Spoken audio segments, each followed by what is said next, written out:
ఏం పేరు తాత మీ పేరు? పెదమస్తాన్ వలి. ఏ ఊరు తాత మీది? మునగోడు. అంతకుముందు ఇటు రోడ్డు ఉందా? మెటల్ రోడ్డే. ఇప్పుడు ప్రవీణ్ గారు వచ్చిన తర్వాత తార్ రోడ్డు వేశారు. ఇది రోడ్డు వేసి 2 నెలలు అయింది. ఎక్కడి నుంచి ఎక్కడికి ఇది రోడ్డు? మునుగోడు నుంచి బయ్యారం రోడ్డు కాడికి కలిపారు.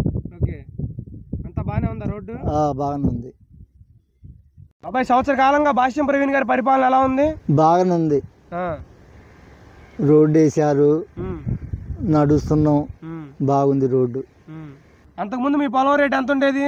అంత పొలం 25 లక్షలు 20 లక్షలు ఉండేది. ఇప్పుడు ఈ రోడ్డు వేసాక ఎంత అయింది?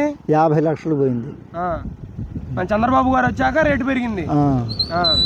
ఒక కులానికో, ఒక ప్రాంతానికో, ఒక మతానికో లబ్ధి చెందలేదు, ప్రజలందరికీ లబ్ధి చెందింది. ఇదే అంతకుముందు రోడ్డు పక్కన ఉన్న పొలం 20 నుంచి 25 లక్షలు ఉండేది.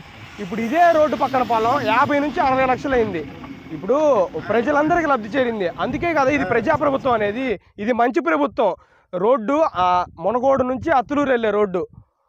భాష్యం ప్రవీణ్ గారు గెలిచిన 9 నెలల్లో మేము కూటమి ప్రభుత్వం చేస్తున్న అభివృద్ధిది. జై భాష్యం ప్రవీణ్ గారు.